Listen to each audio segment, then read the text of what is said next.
Hello दोस्तों, तो आज हम बात करेंगे ब्रिक्स के बारे में। ठीक है। और पहले हम इसके बारे में पढ़ चुके थे कि हमें बताया था G20 G7 में कि ब्रिक्स के बारे में मैं बताऊंगा। तो लास्ट में हम इसके देख लेते हैं, फिर उसके बाद तीनों का कंपेरिजन भी करेंगे हम लोग। ठीक है। तो देखिए ब्रिक्स कोई एक ऐसा कोई है नहीं, दरअसल कि ये 4 देशों से मिलकर बना है। शुरू में क्या हुआ, सबसे पहले क्या हुआ तो एक अर्थशास्त्री थे, जेम्स जेम्स ओनील। ठीक है। ये शास्त्री थे, अर्थशास्त्री। तो 2001 में इन्होंने 4 देशों को लेकर गठन किया था, 4 देश। और 4 देश कौन से थे? ये ऊपर के 4 लोग थे, ब्राजील, रसिया, इंडिया, चाइना, ये चारों थे। ठीक है। अब इसमें क्या होता था कि ये जब गठन किए, ये दोनों क्या थे, तीनों, ये चारों डेवलपिंग कंट्री थे, बहुत तेजी से उभर रहे थे, इनकी अर्थव्यवस्था बहुत तेजी से आगे बढ़ रही थी। ठीक है। अब देखिए इन तीनों में क्या हुआ, चारों में, सॉरी।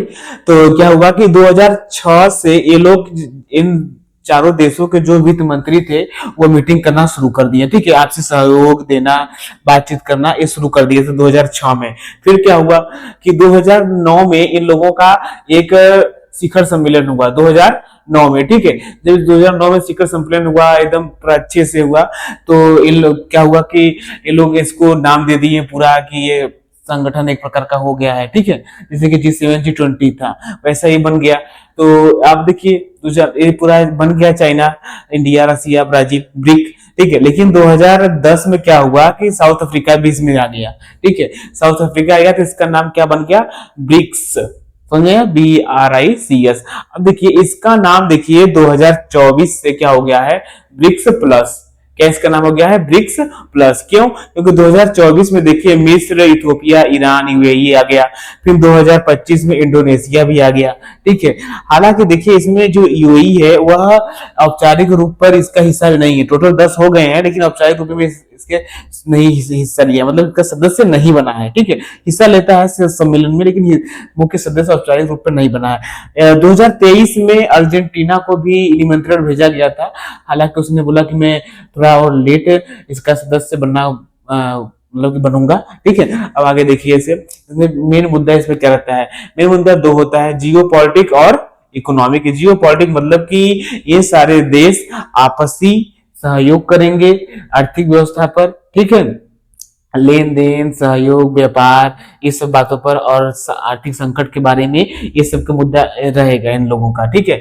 अब देखिए, अब इसी को लेकर ये लोग 2015 में क्या हुआ, ब्रिक्स प्लस ने क्या बनाया, एक डेवलपिंग बैंक बनाया। उसका नाम क्या था, NDB, न्यू डेवलपमेंट बैंक।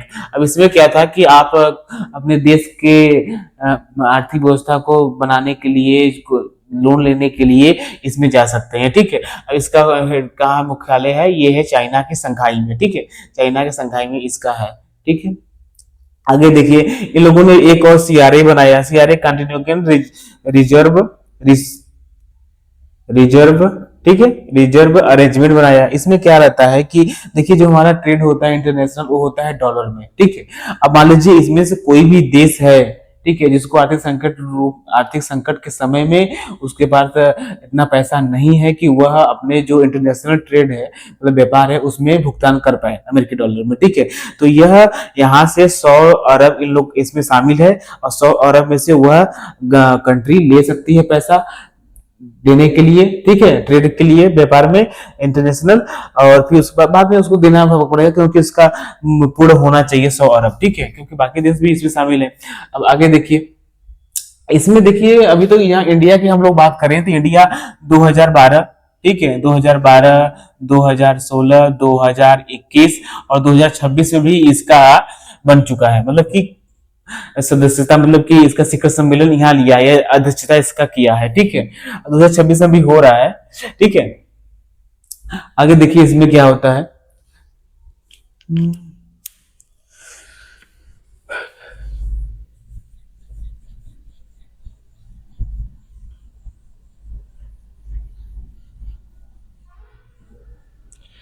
अब मैंने बताया, बोला था आप लोगों को मैं कंपेरिजन करूंगा तीनों का। कौन तीनों, G7, G20 और BRICS BRICS plus, sorry BRICS plus हो गया। ठीक है।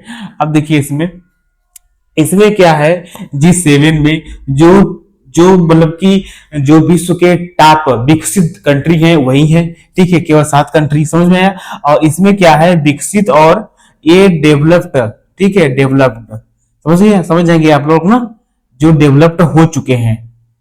और इसमें और डेवलप्ड प्लस डेवलपिंग, ठीक है, डेवलप और डेवलपिंग जो भी चल रहा है। और इसमें क्या है, जो केवल डेवलपिंग की रास्ते पे है, समझ गए आप।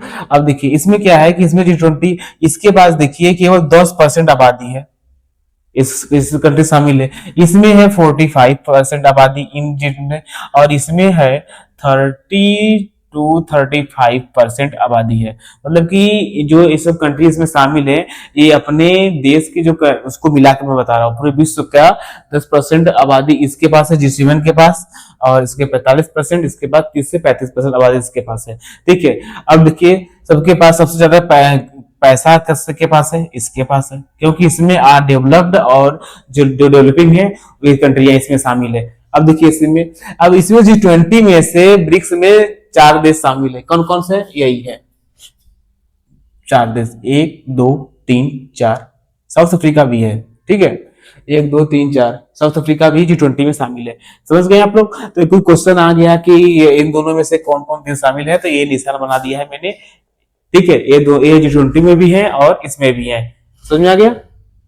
अब उसके बाद अब क्या है, इन देखिए ये केवल अपने एरिया के जो इसमें 7 देश हैं, केवल उसी के डेवलप के बारे में बात करेगा, और इसी का इकोनॉमी के बारे में बात करेगा, और ये सातों आपस में क्या करेंगे, सहायता देंगे, क्या आपस में सहायता करेंगे। और इसमें रहेगा यह वर्ल्ड लेवल पर काम करता है, समझ, क्योंकि G20 बहुत ज्यादा है, यह भी आपस में करेंगे, लेकिन ये केवल ये भी आपस में करेंगे, ब्रिक्स वाले भी आपस में करेंगे। लेकिन बात इसमें क्या होता है कि इनका मेन मुद्दा क्या है, जो ये सबसे कमजोर पड़ गए G7 वाले, क्योंकि इसमें भी ज्यादा आ गया 70% इसमें। अब देखिए ब्रिक्स जो है कि इसका मेन मुद्दा क्या है, जो हम लोग का ट्रेड होता है वो किसमें होता है, अमेरिकी डॉलर में होता है, ठीक है। अब इन लोगों का कहना है, जो ब्रिक्स वालों का, कि हम लोग आपसी लोकल मुद्रा में करेंगे, समझ गए, लोकल मुद्रा मतलब कि रुपया में करेंगे, और चाइना के मुद्रा में करेंगे, समझ गए, इस सब के बारे में, इस सब में हम ट्रेड करेंगे, और अमेरिकी डॉलर में नहीं। हालांकि जो ईरान का हुआ, ठीक है, जो ईरान हुआ, देखिए इसमें ईरान भी शामिल है, ये भी कुछ इसी मैटर को लेकर हुआ था युद्ध, जो ईरान का भी हुआ, आप लोगों ने अभी तो इन लोगों में चल ही रहा है, बस वो रोका गया एक प्रकार से, बोलते हैं कि, लेकिन क्या हो गया फ्यूचर में क्या नहीं, लेकिन आर्थिक संकट वाला मेन चीज वही रहता है। तो इसमें बात ये लोग इसमें करना चाहते हैं, क्योंकि ये भाई जो इसमें किसमें शामिल होंगे इनको देखेगा नहीं, क्योंकि दोनों विकसित वाले हैं, ये विकासशील वाले हैं, इसमें विकसित और विकासशील दोनों हैं, तो ये लोग आपस में सहायता करेंगे। और देखिए इसे R5 के नाम से भी जाना जाता है, R5, क्योंकि इसमें जितने भी कंट्री शामिल है, इसमें से सब जो लोग का मुद्रा है, जैसे कि हम लोग का इंडिया का मुद्रा है R, रुपया, ठीक है, और रुपया R से शुरू होता है ना, ऐसे ही इसमें 10 देशों में से 5 देश ऐसे हैं जिनका जो मुद्रा रुपया है हम लोग की तरह R से स्टार्ट है, इनका भी R से स्टार्ट है, इसीलिए R5 भी ऐसे बोला जाता है, याद रखिएगा, ठीक है। और कोई भी क्वेश्चन है आप जरूर कमेंट कीजिएगा, ठीक है। धन्यवाद, लाइक शेयर फॉलो सब्सक्राइब सब कीजिएगा।